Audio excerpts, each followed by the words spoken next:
You're watching the Scottish Football Zone with all the build-up and reactions.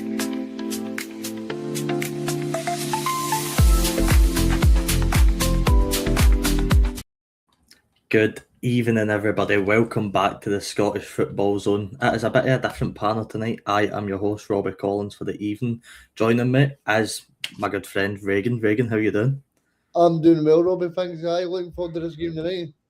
It's certainly an interesting one. We'll get into it. There's a whole magnitude of different reasons why this is interesting, but also joining us on the show, he made his debut, I think, the day Rodgers left Celtic, I want to say, on the show. He's coming back for slightly different reasons, but it's Owen. Owen, how you doing? Not bad, how you doing?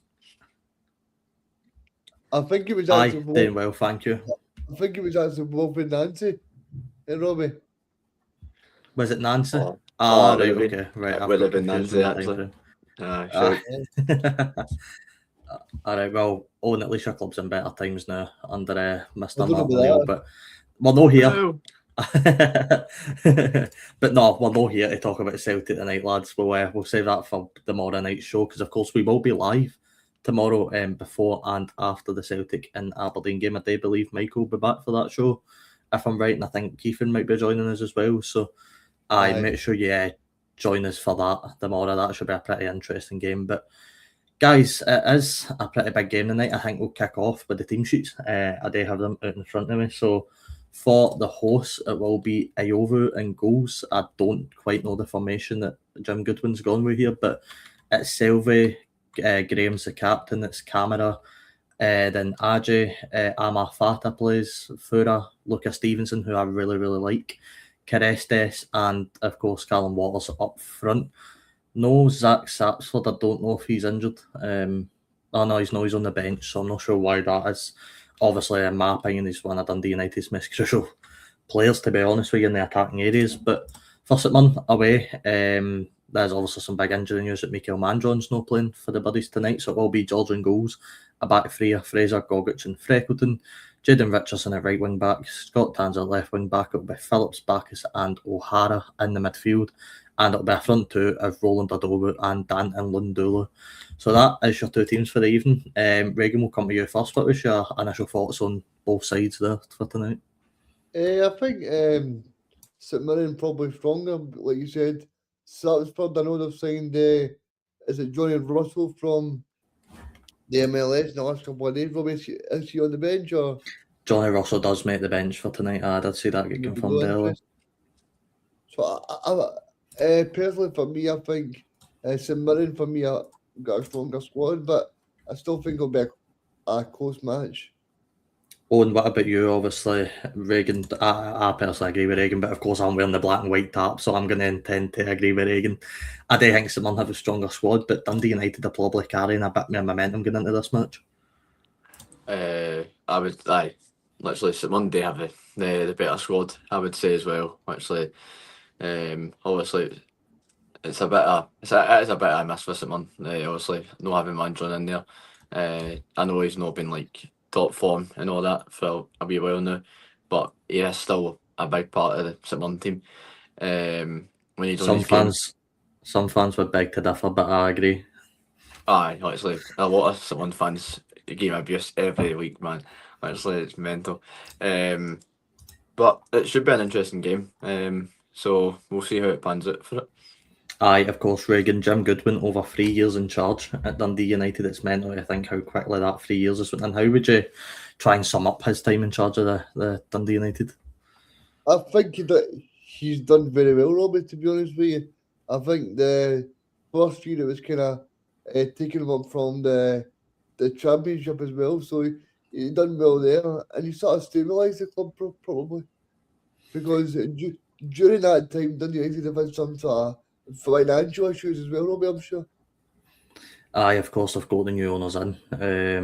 I'm pretty sure the new owners that they've got in have quite a bit of money as well, so they look like they're going on the right path. And Reagan's right. I think we always say it, like the time that the Aberdeen job came around for Goodwin was maybe just a bit too early on his managerial career. He was a young manager, you know what I mean? He just sort of left St Mirren, his first sort of big time job. try to take Aberdeen, didn't really work. Obviously, we don't need to dive into everything that happened, the Darvel result and etc. and all this and that, but he seems to have really found his place at Tannadice. He has definitely found his place at Tannadice, actually. Fair play to him, 300 games as manager there, so fair play to him. Actually, I thought maybe he could have stuck to St Mirren a wee bit as well, because I think, as you said, Big Joe came about and he's like, oh, I'll take that easy. But I think he made a very big mistake by taking the Aberdeen job, for me anyway. Obviously, it didn't really work out for him, but obviously going to Dundee United, bringing them up in the Championship, and then actually kind of steadying the ship a wee bit for Dundee United. So I think he's been very, very good. But some might say he could be under a wee bit of pressure, but we'll see. Certain fans do. I think a lot of the bigger Dundee United fans that you see, Callum Bell obviously springs to mind. He's sort of in the Goodwin train. He doesn't mind them, but I do see a lot of Dundee United fans online criticising him. I mean, the Goodwin post celebrating 3 years in charge, all it was filled with was Goodwin out, which just sort of. But I'd like to know what they would kind of expect better, to be honest, because Dundee United are sitting okay in the league, and then the quarterfinals of the Scottish as well. So I don't really know what the fans are wanting better, to be honest with you. I'd agree, to be honest with you. And they've got a pretty good chance in the quarterfinals. I know they're playing Falkirk, and Falkirk are arguably doing all right now, but anybody can beat anybody in this league. That's why it's so competitive. That's why it's so close. And although I don't think Dundee United are going to get top 6, I think it'll be a bit of a push right now. I don't even know if it's still mathematically possible, to be honest. I think it is. Nah, I don't think they will either. But, they're the place below Falkirk. So, ahead of that quarter-final clash on, they gave themselves a pretty good chance going to Falkirk and try to get through to Hampden. 100%. Actually, even I swear Dundee United were the last team. Well, Dundee United literally just beat Falkirk away from home there as well, 3-2. So it's literally it's there for the taking again for them to go and do it again, and put their place to Hampden for the semi-finals. And literally, I can't see them getting top 6, but I think they'll settle for like maybe 7th or 8th for me. But I think there's been ups and downs this season for Dundee United, but they're not going to go right down to like 10th or something like that when they think. But 7th or 8th will be the main one for me. I think they'll finish there. Aye, the last time these two sides met was the 6th of December, and Paisley finished 2-0 to St Mirren that day. Colin McMenamin and Keanu Bacchus getting the goals. Reagan, I don't think it's going to be that scoreline tonight. I'd be very surprised, but I do expect it to be a closer match. I think it'll be close. I think it'll be a one. I think it'll be a 1-goal victory for me, Robbie. But I think I'd like to ask you about St Mirren, because I think they're still partying in Vienna's, to be honest with you. It certainly feels like that way with some of the players, to be fair. But I mean, I think I'm assuming you're referring to the cup win and how it's sort of gone since then. I mean, I think St Mirren done brilliant to win obviously the Premier Sports Trophy, but apart from that season, Robbie, it's been pretty disappointing. But I'm sure you would take it. Aye, 100%. Like, I know we spoke about Jim Goodwin there and was saying maybe could have stayed on at St Mirren. I'm happy he didn't stay on at St Mirren, to be honest, because we ended up with a better manager, in my opinion. And Alex, feel free to come on the show and debate with me anytime, mate, because I'll be up for that debate. But I definitely think... Robbie, I was just going to say then, so we obviously heard last week that Mike O'Neill's joining Blackburn, and obviously he's staying on for the international job until the end of the season. Do you think Stephen Robinson might maybe say goodbye to his St Mirren job in the May time? I think if Mike O'Neill leaves after the World Cup qualifiers, because in my opinion, I don't think Northern Ireland are going to qualify. They've got quite difficult qualifiers, so I can't see it. But I think it's the Italians they're playing, Robbie, is it? I think so. So I don't see them getting through that. So I think when Mike O'Neill does leave, it will be Robinson's time to go. I'm so conflicted on it, because on one side, of course I'm gutted. our greatest ever manager, in my opinion. I'm going to miss him a lot, but at the same time, Robinson said it himself, every 3 or 4 years you've got to change something in the club. 4 years have been and gone now with Robinson in charge. He deserves to go and take on the Northern Ireland job. It's something he's worked hard for in his football and managing career, so I wouldn't blame him for leaving. And it would give us a chance to have a fresh start as well. Maybe bring in an exciting brand of football like Motherwell's done with Jens. You know, we can maybe go Scott Brown. I don't care better than anywhere, to be honest with you. Maybe when they were up in the Championship up for promotion, but maybe not anymore. Of course, you get Steve McGinn and that, but I like us to take a different approach. Of course, I've seen the reports today. Aberdeen are looking at the New York Red Bulls manager, I think, over in the MLS, which the last time an MLS manager came into Scotland, we know how that went. So I don't know. I enjoyed it. It was good to watch him. He really took to Celtic. It was great to watch him. He helped us win a cup, so I'll thank him for that. But no, I'm so conflicted on it, Reagan. I think Robinson's time will be the end of the season. I don't see him staying past that, and I don't expect him to either. He's absolutely worked his arse off at the club to make it what it is now. And I know we're going through that rot on, and obviously it's difficult when you're losing.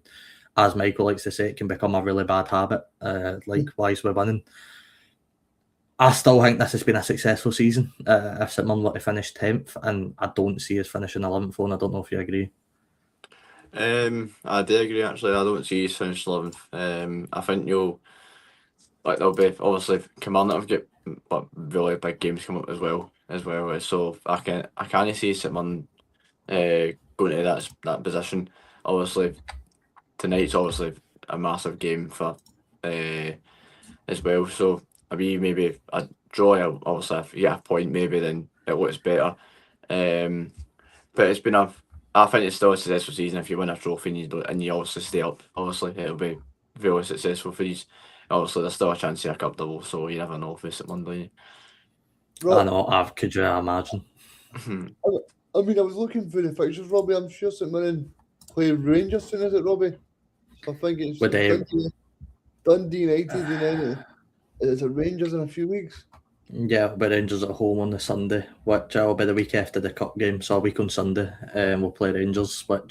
So, do you think this match takes on extra importance then? Because if you look at that game, I wouldn't say you would get anything from the Rangers game, but you never know in terms of you look at Marvin Bartlett, new management, he takes point off Rangers.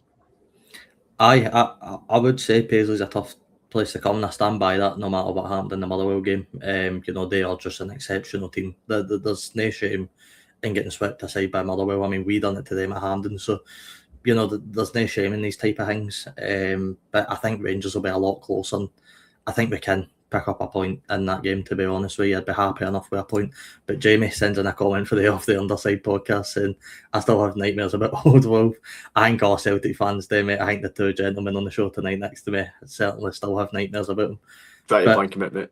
I think every Celtic fan does. But no, Reagan, do you see St Mirren staying up? Do you think they can better Kilmarnock and Livingston going into a split? I think they'll definitely be better in terms of what David Martindale's doing at Livingston, Robbie. But I don't know about in terms of the playoff spot. I don't know.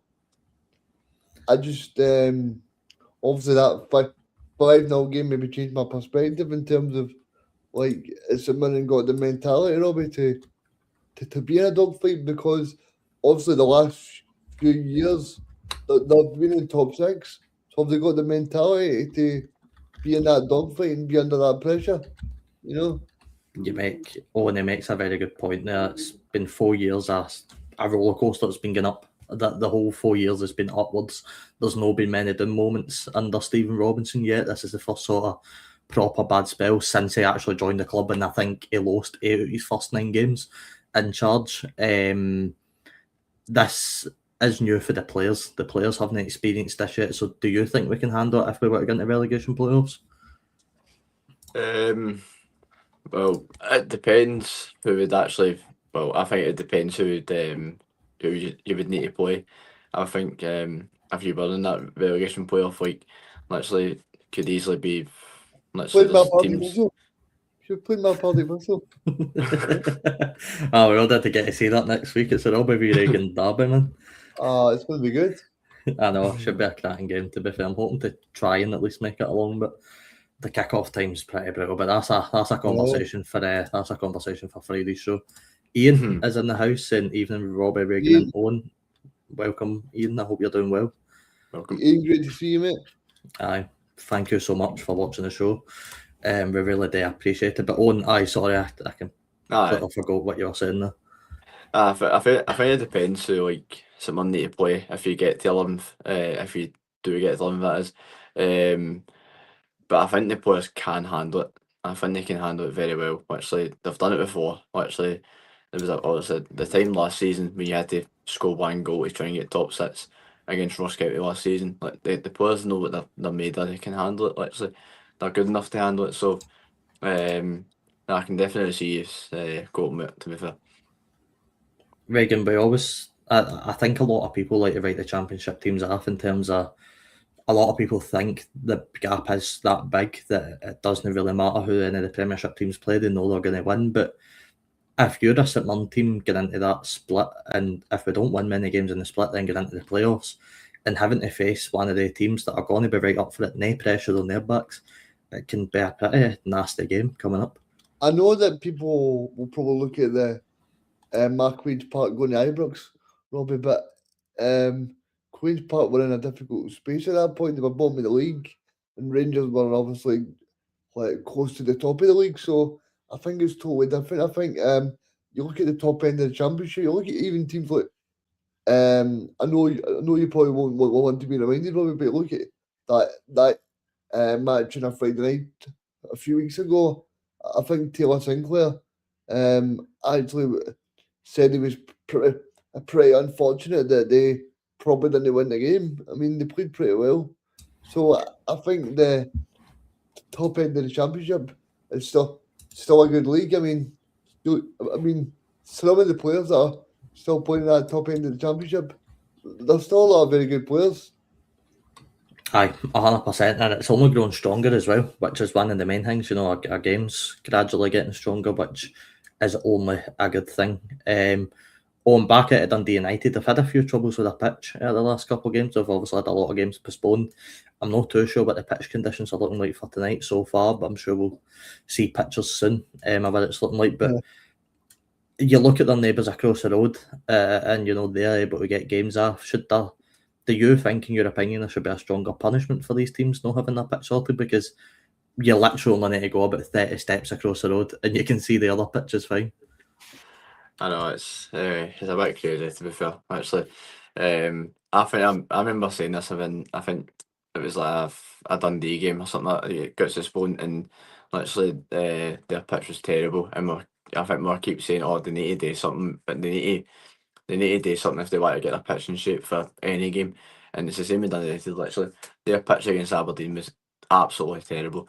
Literally, there was mud everywhere. It was really, really bad.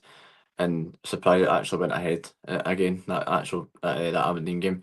But I think something needs to get done. Something needs to get told to them. Actually, they need to get told, well, actually, this isn't good enough. Like, you need to try and sort your pitch out here, because if you don't, then I think something should happen to you if you don't have your pitch ready in time. Reagan, would you agree with that? I think we've probably seen it with Dundee last year. I mean, some of the postponements has been shocking, to be honest with you. But I think is this the final year that the plastic pitches are in play, Robbie, this last year? As far as I'm aware, I do believe clubs can put in for another year if they need it, but no, I think the likes of Kilmarnock are going to be getting rid of theirs. So I thought you were going to say Kilmarnock are putting in a year's expansion. I was going to please don't. No, but I think the getting rid of the plastic pitches, Reagan, will make it better. But yeah, I mean, you know, you look at Tannadice, for example, that they're no plastic, and their pitch is still getting a lot of games postponed this season. I mean, there's quite a few, but it's also up to the club to take proper precautions. Like, if you know the weather's going to be bad up in Dundee or up in Aberdeen, that's about the people looking at the weather and saying, right, well, it's so important to actually put a sort of sheet over the pitch like 2 days before to make sure it's okay. Because, like, I'm just a normal guy off the street, but if that's me saying that, then surely the guys that are paid to do it, they should be thinking of these situations, Robbie. I'd agree. There's definitely ways to prevent this, and I think our club should be better prepared because one, Scotland, it's not exactly nice weather ever in this country. There's always going to be rain. There's always going to be wind. It's always going to be pretty horrible conditions. So I definitely think that there's ways to improve. But the Dundee United pitch is slowly getting there. It's slowly getting back to what it normally is. So that's decent. But I have just searched up 3 players for a wee guest to player for you. So we'll do that to close the show a bit later on. That should always be fun. I'm going to bring that back. We'll do one for the Morris show, and we'll get some for Friday as well because it's a little fun segment. So I can't wait to share them with you. But Robbie, are these players related to St Mirren or? These are all Scottish football related. Okay. Most of them are tailored towards your teams as well. So Tony you should. No, Tony Watt. The Patrick Bissell. I thought this year. You don't help yourself, Regan. But back to Dundee United on. They've only got 6 wins in 28 games, which for a team sitting in 7th right now is actually pretty unbelievable. The reading of the stats, they've got 12 draws and they're a whole 12. The most draws, actually joint most draws with Rangers this season, which if you're a Rangers fan, you're probably a bit raging because you could be looking in a much better position if you got some wins. But Dundee United 12 draws, 6 wins. It's a smack bang mid-table season, you'd say, for Dundee United this year. Oh, 100%, literally. The teams below them must be like thinking like, what do we need to do to like what do we need to do to get above them? Actually, like they must be worse than them if they can't get anywhere above the United this season. Actually, 12 draws especially. Like I think for a United side, you should be looking at more wins than that. Out of the 12 draws, there should be ones that you could get wins, but if you're sitting in 7s, you're not complaining. Literally, if at least you're not going to get relegated or something like that. Like, if you're having if you're sitting 7th and all that way, like all the draws and most of the day wins anyway. But I think for a team like United, they should be looking more like maybe top 6 a wee bit for me. But Regan, an interesting stat I read earlier that Dundee United have now lost to Rangers this year, and they've only lost to Celtic once, and obviously drew at Celtic Park once. So the record against the sort of bigger sides in the league is actually pretty impressive. I think you're spot on there, but I'm also taking into consideration that the actual 2 times that Dundee United played Celtic and Rangers, they played under two managers who are pretty hopeless, in Wilfred Nancy and Russell Martin. Of course, but you also flash your mind back to the Rapid Vienna results. But I mean, I know it was very early on the season, but they played well the games, right? Played very well. So I think they're showing, Regan, that they can do it. They obviously beat Hearts at Tynecastle as well. Let's not forget that. So they're showing that they can beat the bigger sides. I think one of the big advantages for Dundee United now is they've actually got a Scottish player in their squad, because it's been so. I know there's been a lot of talking points, Robbie, but it's been a lot of European players this season. So maybe that's been a sort of big reason why they've sort of struggled to get in the top 6 and be up there with Falkirk and stuff like that, because not a lot of the players really know Scottish football. And of course, that can take a lot of time for players to adapt to this league. We've seen that Rangers have spent a lot of money in January, yet to really see the full force in them, you're sort of getting 45 minutes here or there, never really getting a complete performance. So it does, when players come in for all the other players, it can take a lot of time. Oh, it's going to take a lot of time to get used to the league, that you've came into from wherever you've been. literally, when I found out what Dundee Utd having a full clear out of the full team, they were bringing players from like I don't even know, like Finland, stuff, but somewhere else and all that. Actually, you've got one Scottish player in that team, like, so it's going to be taking a while to get used to it. Obviously, said about Rangers as well. It's like there's a lot of players that are still yet to like show what they're made of, I would think. But obviously, as you said, let's say full clear it. Actually, it's going to take time for them to actually adapt it. Aye. Reagan, going back to St Mirren, you look at the team tonight, the obvious player missing is Mikael Manjon at the starting 11. Interestingly enough, Scott Tanser keeps his place for the away trip to Livingston. Scott Tanser, who hasn't really had much game time the last year since Declan John came in January, but I think he's still definitely an influential player and one that knows how to get good deliveries into the box. I think he is. I mean, he's been there and done it. He's obviously won the trophy this year. And like you said, he's been there and done it in terms of it. St Mirren's the 3 top 6 places. So, like, he's well and truly knows what this league requires. So, I think he's perfect for this type of occasion tonight. Aye, and on one big key in every Scottish football game is going to be the midfield, and St Mirren have finally got their full strength midfield back. O'Hara, Bacchus and Phillips are back in action. We've seen them against Livingston. They looked actually quite good. That was one of the positives I took away from that game. How much will that help us in the running, do you think, considering how poor the midfield's really been since Bacchus and O'Hara have been it? Oh, but actually, the season's took a massive turn for St Mirren when they two have been out injured for a long time. Actually, Bacchus and O'Hara was a massive miss for St Mirren, and actually it didn't help. But every game you had to swap and change with people like Donnelly and like Alan Campbell at some point. As well. Like it wasn't easy for St Mirren at all. So it's a massive booster for St Mirren to have all the two players back beside Phillips, because for me, I think Phillips plays a lot better with the two beside him. I think so. It's a massive boost, and so it could obviously help St Mirren into the running for the split, and with the split and obviously staying up as well. Yeah, and of course, Regan, you've got the depth now. You know, Jacob Devaney's one that sort of took the headlines. Obviously, scored that goal against Sergio, which an absolute stunner. Came obviously down with a pretty high reputation.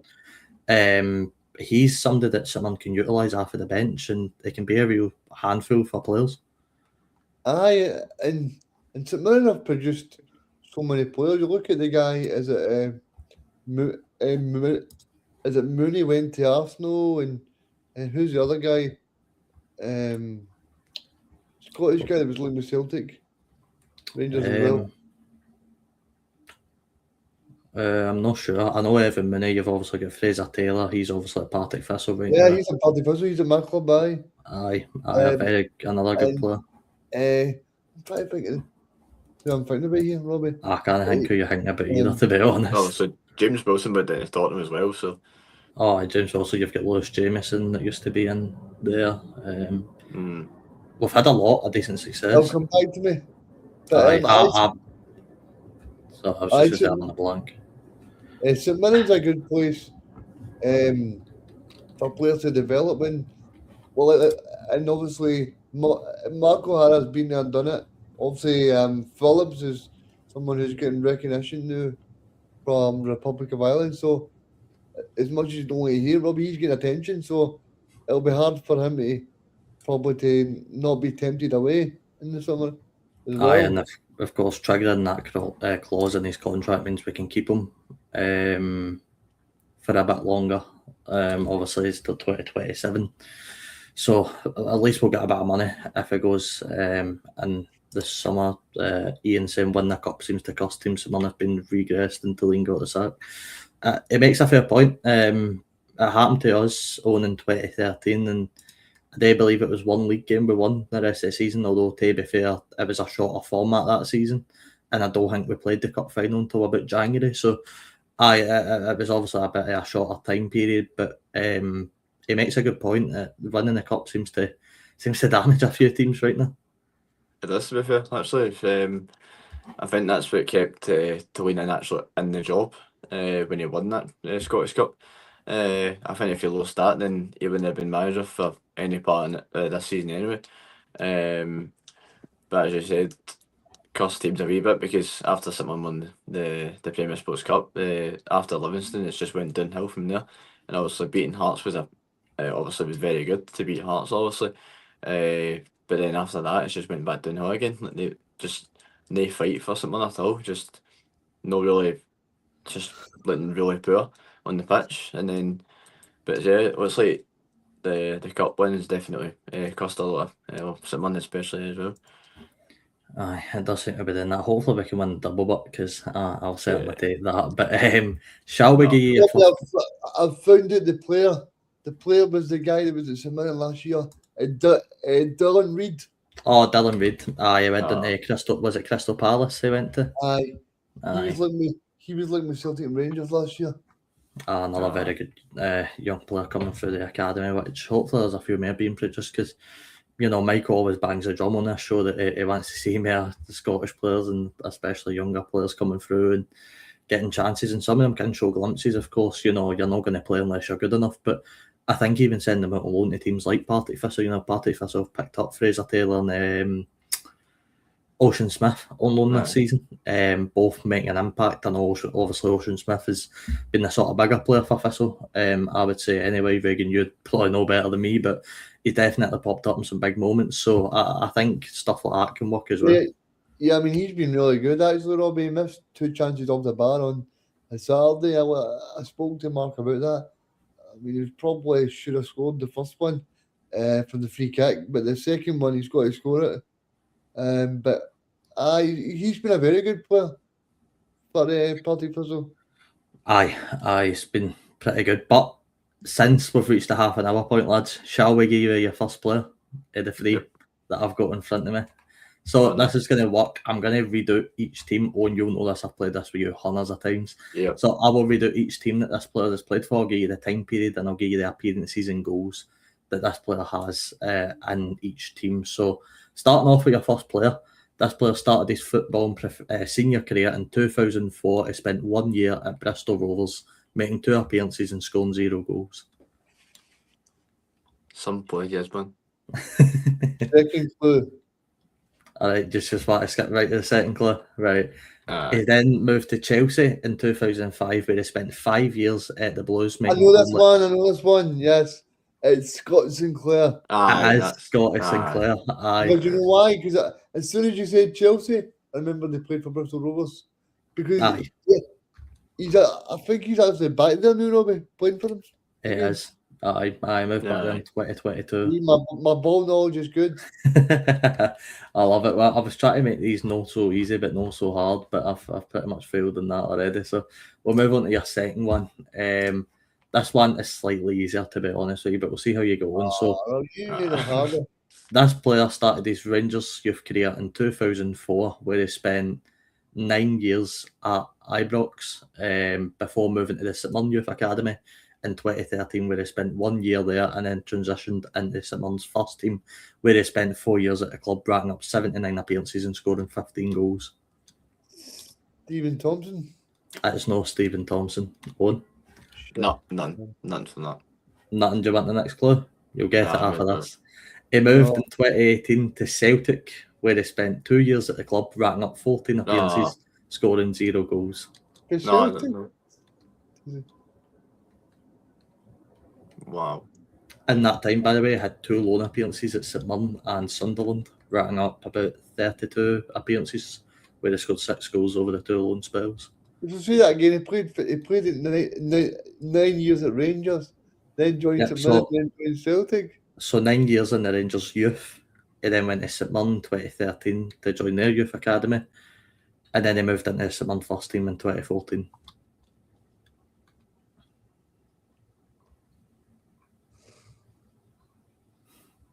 Paul McGowan? It's no Paul McGowan. If you want, I can give you the next club. On you go, aye. In 2020, after failing to really get a big chance in the Celtic first team, he moved over to America, joining into Miami, where he spent 1 year at the club. Oh, my pal. Lewis Morgan. It is Lewis Morgan. There you go. I didn't know when you would have got that, to be honest with you. I thought you would have maybe got it for St Mirren Celtic. How many goals did you say he scored for Celtic? 0. Did it? Well, why? Because it didn't score. He scored one against Rennes. Remember that game? I remember that one. Against Rennes, right? Well, you can blame Wikipedia for that. Just before COVID hit, he scored against Rennes. Every stat I've got comes from Wikipedia, so blame them. But see, when you said something on Celtic, I was like, oh yeah, I got it. And then when you said 0, I was like, oh, it can't be. Well, that's Wikipedia's fault. But are you ready for your final player? I would go Yep. for it. Right, this player started his senior career in 1995, where he spent 2 years at what team are they? At Danish professional football club Velge, where he racked up 58 appearances, scoring 10 goals. Yatchenko. No, it's not. A good guess, but I like that. Should I give you your next club? Oh, and you get a guess. Alright, go on. Right. In 1997, he moved to Hamburger CV, where he spent 3 years at the German side, racking up 74 appearances, scoring 6 goals. Still not got a clue here. No, next clue. This is Aye. one where I think you might get it. In 2000, he moved to Everton, where he spent 5 years at the club, racking up 141 appearances, scoring 11 goals. But Everton to Denmark to For Denmark to Germany to England to Everton. I know that. Tommy Gravison. It is Tommy Gravison. What a legend in Scottish football. Of course, I would have then went on to tell you. He played with Real Madrid for a year, and then he moved to Celtic, where he spent 2 years at Celtic, and then back to Everton on loan. A bit like myself, a bit of a nutcase. Get some good cracking stories off a Cy Ferry, but an own goal, so he does that. But that was good. I will get some more for tomorrow. I'll think of some more difficult ones so I can really test Michael and Ethan, I think it is, joining the show. But well done, guys. You've done well with that, to be fair. Ian says that as well. Brilliant, Reagan, mate. Well done. But back to the game tonight. We've not got long till kick-off, 35 minutes. It's fair to say, Reagan, if St Mirren lose this game, they are definitely right down there in that dogfight, and I think we already are, but just the circumstances are, we've drawn to both with the league the last, 3 times we've played them away from home. Of course, we beat them in extra time in the cup, but over the course, we've only picked up draws against them. We're not really finding the way to win games. Of course, we get, let's be honest, humiliated last week at St Mirren against Motherwell. We really need to start picking up wins somewhere. Aye, because if you, like Michael says, and he's not here, but he's here in mind and spirit, and like, if you can get in a sort of losing habit, then it can be very difficult to get out of that habit. And I think St Mirren as well, like I said, St Mirren's next match is against Rangers. So if you don't win the night, then you need to pick up 3 points against Rangers or pick up a point, because I suppose the big saving grace, as much as I hope there's no many fans in the club watching, but the fact that John Jules is not playing for the rest of the season is probably a big bonus to Europe, because that guy was playing he was playing brilliant against Celtic. He was playing amazing. Scored a hat-trick against us as well. It showed it, but he's made it. Of course, in between that, Rangers getting Reagan's Partick Thistle, and they're not going to be walkovers. They're going to come to win. Partick Thistle. No, but they will be looking to Paisley. A strong outfit. Don't discount the Jags. Of course. It'll come and bite you. Of course, the saving guy says they'll be missing Ocean Smith and Fraser Taylor for that game. I think Fraser Taylor for Blackton Gala, the people at Partick Thistle, he's got a kind of problem with an injury. He played one game and then he got injured against Arbroath. Hopefully. Arbroath away from home. So he got injured in his second appearance, so he's not going to play for a bit, I think. Is that Mark Wilson getting our players injured on purpose now? But no, I do think, look, I want to be optimistic and say someone should be winning that in the quarterfinals. It's a chance at another trip to Hampden. It's the only thing really left for the players to really focus their attention on by this relegation battle. So you like to think they'll at least show it for that game. But we'll see what happens. We'll talk about that obviously more on Friday. You sort of go back to league then, Reagan. It's not an easy running for St Mirren. You're Dundee United away, then next in the league, Rangers, then Falkirk away, Aberdeen at home, and Celtic into the split. That is a brutal run of fixtures. I suppose the only victory you see there, and I hope Paul Donald is not watching because he's the one Aberdeen fan we'll see on here. And I think in terms of the Aberdeen game, Robbie, that's the only one where you think that's sort of a guaranteed 3 points for you. But apart from the rest of them, I mean, Falkirk are a good team. Rangers are pretty good. Apart from losing 2-goal leads, but Rangers are pretty good. And then you've got obviously the Falkirk match as well. So many difficult matches. Aye, Rangers are good for 45 minutes and then they just completely wipe it. But are you hoping that, Robbie, I was going to say, are you hoping that you finish 10th and win 2 trophies? Aye, I'd honestly take 2 trophies and winning the relegation playoff, to be honest with you. I wouldn't mind that. But no, if we won both cups, I wouldn't care what else happened to us for the rest of the season. That would, as Alistair, and by the way, if you've no went and listened to or watched last night's show where we focus on St Johnstone with Alistair and Callum, that was an amazing show. Really, really good. Reagan, I know you were there as well. Really, really good show. I enjoyed listening to it, and St Johnstone's a good club as well. They're looking to bring some new ideas. I'm not so sure that he was talking about bringing in clowns outside the match. I don't think people in Scottish football would really enjoy that. But apart from everything else, I think if St Johnstone can build on their revenue and get maybe face paintings, burgers, beers, and stuff like that, then I think people off St Johnstone will definitely buy into it. Aye, well, the good thing, guys, about this setup is it allows me to do so many magical things, and I've managed to find a picture of Tannadice for tonight. So I'm just going to bring it on screen and let everybody at home see what the picture's sort of looking like. You can see there. That's what we're looking like for the night. So the pitch. Aye, so what's your initial reaction to that, guys? I've been growing totties for it, Robbie.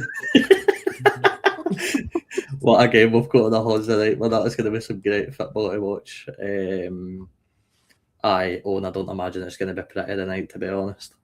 It's not going to be pretty. Actually, last time I read it did a Dundee Utd score, I actually read it did 0-0 against Aberdeen from the first whistle. Literally, when I seen that picture, I was like, that's going to finish 0-0, nobody's scoring. Literally, and I've just seen that picture again, and it's not going to be pretty tonight. I mean, that can't be good for the players either. But No. I mean, you look at across the road, there was six openings at the weekend against Dundee against Highby, so it was only across the road, so surely they must be doing something different. Exactly. Maybe they bought a seed oil for Amazon and they've bought a seed oil for Wish.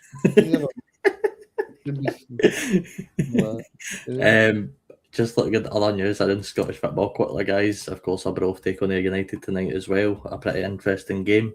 Ryan Flynn, former St Mirren player, captains Arbroath into that game tonight. You know, Robbie, I was just going to say that to you. I was watching Arbroath on Saturday night, and there were so many players that I actually knew. Remember Cochrane that was a Hearts? Aye, Cochrane, aye. He was playing midfield. And then you had Riley, who played with St Mirren and Partick Thistle. Gavin Riley. Yep. We've got Ryan Dow in there as well. Ryan Dow, aye. Oh, it's full. Dowsy, as they kept showing on Saturday. But there was so many players that actually knew.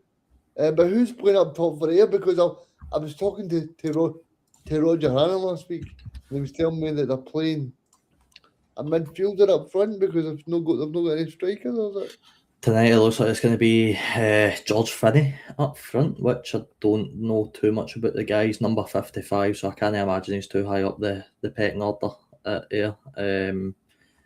So it does look like it's going to be a sort of midfielder player like that up front, which is Aye, interesting. they're struggling for numbers. Aye, but if we can bring light to the situation, obviously Reagan put it in the group chat earlier on. Our Brove have confirmed that there will be a pay-per-view live stream for tonight, which is always good. More Scottish football to watch for people. It's only £2 to purchase the stream, and all proceeds made from this match, will be jointly chosen by both clubs to be donated to Football Memories, who work with Alzheimer's Scotland. Now, Reagan, that is an absolute brilliant movement. I mean, I did see a brilliant charity match come up for Alzheimer's Scotland as well, where they've got so many people involved, like Neil Lennon and Alex McLeish and Alec Ray and James McFadden, James McPaig. So Alzheimer's are doing a load of great work for Scottish football, and hopefully that all the money raised for tonight will go to a great cause. Aye, and obviously as well, it means more fans can get to watch. Fans maybe can't make with midweek matches as a Tuesday night. People have work in the morning. Maybe your fans can't travel. So, giving them that option for £2 plus it going to charity, it makes it all worth it. 100%. It's a good thing that they've done. But actually, as you said, people can't make it for midweek working in the morning, or people can't travel from where they're from. So it's very good to put for that anyway. Aye, and of course on the Scottish Football Zone we like to deliver you all the news. Scotland women's are currently 3-0 up in Women's World Cup qualifying away at Luxembourg. Caroline Veer has scored a double in the game. I would like you to tell us the full Luxembourg lineup, please. No. I can give you Barbosa right back. That's about it, to be honest with you. But no, it's nice to see the Scotland women's team potentially look like they could qualify for the World Cup as well. Imagine that, having both the women's team and the men's team go to the World Cups. That would be pretty good for the country. Yep. Aye, it's looking good. It's looking good, the Scottish game. Something I wanted to touch on a bit off topic, a bit out of Scottish football, but I'll still link it back in. Reagan, I seen something earlier that Jose Boto, Flamengo's football director, has sacked Felipe Luis after an 8-0 win. The club won the game 8-0 and they still decided to part ways with Felipe Luis. Now, the question I've got for you is, us, and we say it on this show all the time, managers don't get enough time in the game, but that just feels like it's taking the mick a wee bit. I know Scottish football can be a bit mad, but that's crazy. I don't know where they're sitting at the table. I know they signed as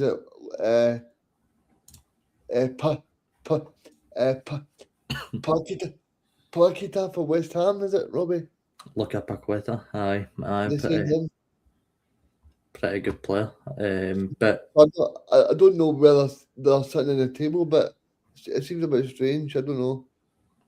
Aye, it certainly does, and it just makes you wonder, can you imagine, right, one day like Dundee United beat Falkirk 8-0 and then Dundee United sacked Jim Goodwin after it? I tell you what, but they might sack him tonight.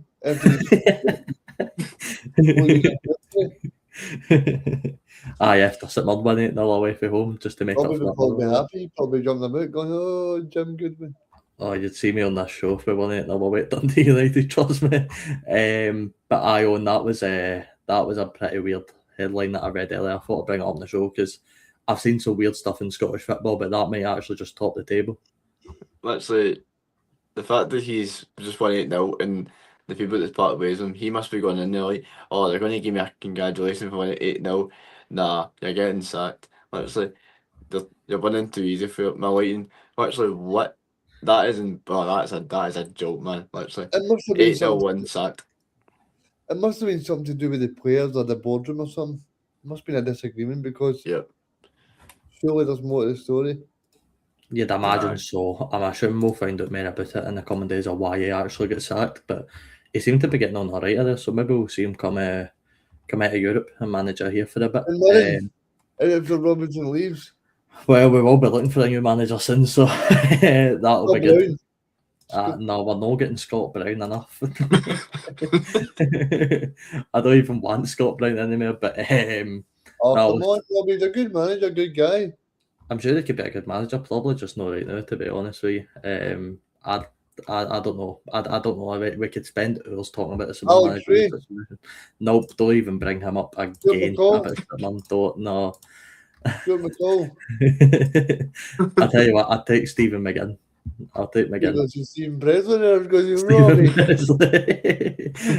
No, I definitely won't for his dreams. But aye, back to the night. Reagan, where do you think this game's going to be won and lost? I think in terms of the strikers, because I think both sort of squads have really struggled to score goals. So I think if the striking option for both teams can really fire, then I think that's where it could won and lost. I also think that in terms of the midfield, I don't know. In terms of that's in midfield. I mean, it's so strong, so that could potentially be the match winning moment as well.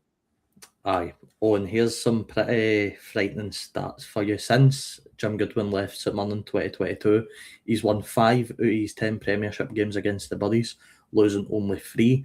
That is his joint most wins over any opponent in the Scottish Premiership in this time, along with St Johnstone. Another really scary stat that I'm pretty sure I said to you earlier. He's come back to on you, Robbie. He's come back to on you. Don't. But you want to hear another really crazy stat. St Mirren are winless in 13 away midweek games in the Scottish Premiership. The last time we won an away game midweek was February 2023 with a 3-1 victory over Aberdeen. That is horrifying. That's that. So Reagan, my question over to you is: can St Mirren turn that around tonight? Yeah, I think it's about time, Leo. You're performing for over 3 years. God's sake. And that's me on the show every week, and I'm saying Robinson's the best manager in the league. Here's to you, Stevie Robinson. But I mean, that's a disgrace. 3 years for the last midweek win. Of course, there is other games on the night. Ross County played on Fairland Athletic, which again, another interesting game. I know you've watched the Scottish Championship a bit more than us. How's Stuart Kettlewell settled back into life at Dingwall? He's actually done all right. I was impressed with him. I've seen them against Queen's Park. They played pretty well. Jay Henderson was probably the best player. Robbie, and I'm sure you've seen him in the Friday night games.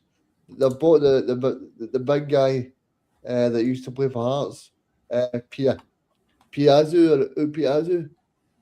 So he seems to be a handful. So I think in terms of him, I think he's done a good job so far. Aye, and obviously up against Neil Lennon's pals. Neil Lennon obviously had one of probably the toughest years he'll face as a football manager. He still finds himself in that promotion playoff race, but sitting in 4th right now, joint on points with United. So it's fair to say this is a pretty big night in terms of the promotion playoffs. It is literally. Even with United as well, playing not even a striker up front, which it's a massive game for you as well, because literally they've dropped. I think they've actually dropped stupid points a wee bit during the season, but for them Fairland, this is a really big game actually. Obviously, pretty sure they just won 1-0 at home to Queen's Park the weekend just there. They did a penalty. Against my Spiders. Even though I don't like Spiders, but I like Queen's Park. But yeah, actually, massive game for both sides. Even Arbroath as well, because Arbroath are pushing for second a wee bit as well, I would think. With the way the table looks in there. So it's a big game for every team, especially the Scouts, because they're down the bottom. What I would say about Arbroath on Saturday was they sort of didn't play like a team that wanted to win the game. They sort of just sat back the full game. I'm sort of disappointed with them. You get a few like that. I think, was it Alistair and Callum were saying the same about, was it about Arbroath or was it a different team? I can't remember. Was it Ayr United that just played St Johnstone, I think? Yeah. Aye. They were sort of saying the same. It seems like a lot of teams are maybe gone with that approach in the Championship. Of course, against Timo Valakari's team, it's slightly harder to do that. They're so quick. They're really good at moving the ball. Really nice football to watch. So I think when you look at it, Reagan, we sort of had this conversation last night, right? But do you think teams will start taking a bit more look at Championship managers like Simo? I think after the success with Jens, I think it's only natural now you're going to start seeing more clubs try to replicate that with a nice style of football. I think that there can be a football snobbery in terms of the Championship. I think there's so many good managers. You look at all over Europe as well. I mean, as much as Celtic fans can be put off by Wolf and Nancy, but there are also so many good managers that you could say, well, thank God they persuade them to go. Look at Cesc Fabregas at Como. You look at all these kind of managers that are showing the opportunity. You look at Mark Wilson at Partick Thistle. Mark Wilson, I don't mean it to be derogatory towards him. I said that to him when he first got the job. Not a lot of people wanted him to be there. And it was about him proving that he was able to be there.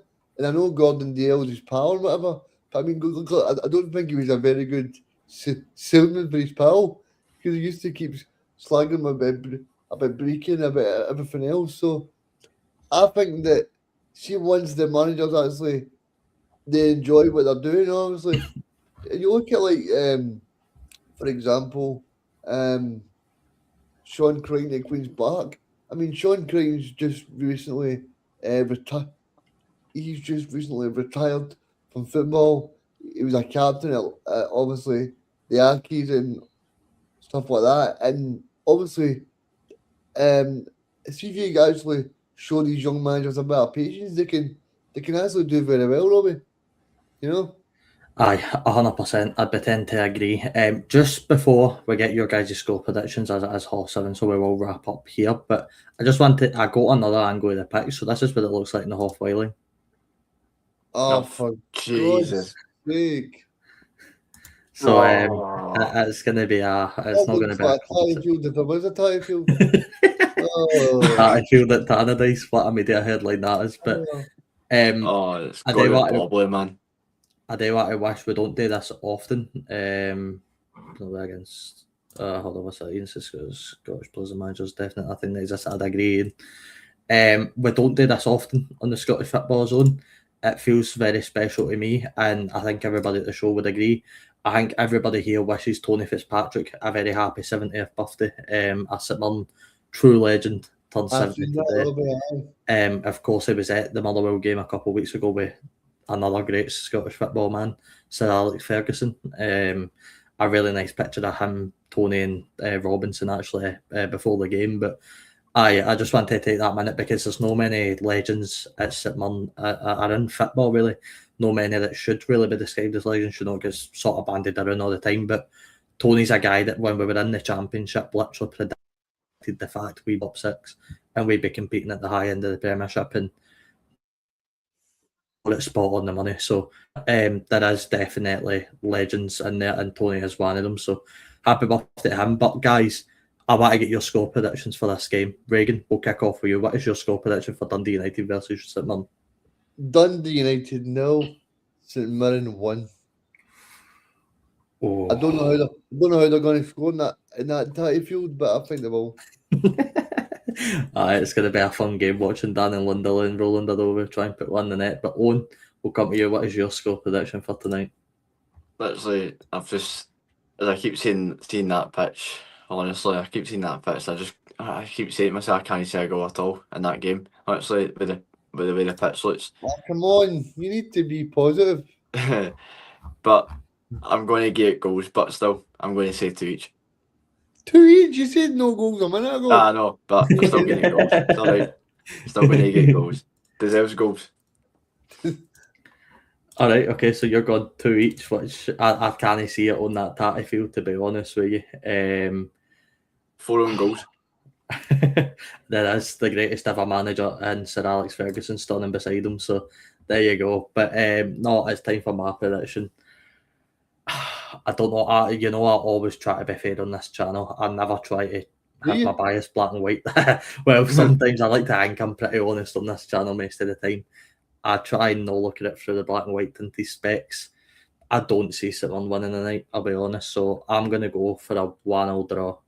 Oh. I think both teams score, but I don't think anybody wins the game. And I'd honestly, with the way that pitch is looking, I'd be happy coming down the road with a point, to be honest. But anything else you guys want to say before we wrap up? No. Nah. No, happy to take us out. Right, that's fine then. Thank you so much to everybody that's tuned in live. Thank you to Ian and Jamie and Jeff as well, who also commented on the stream. Thank you so much, guys. It is well appreciated. We will be back after the game. I think about 9:15. Don't hold me to that. At 9:15, it'll be somewhere. Around then, we will be back talking about everything that happens in the game. Hopefully, a St Mirren win. But we will also be live tomorrow before and after the Celtic, the Aberdeen versus Celtic game. Pataudra, pretty interesting one. We'll see if we can rope Owen back into sort of give his thoughts about that. Ian says, cheers lads, great chat. Absolutely no problem at all, Ian. Make sure you join us again at the back of 9.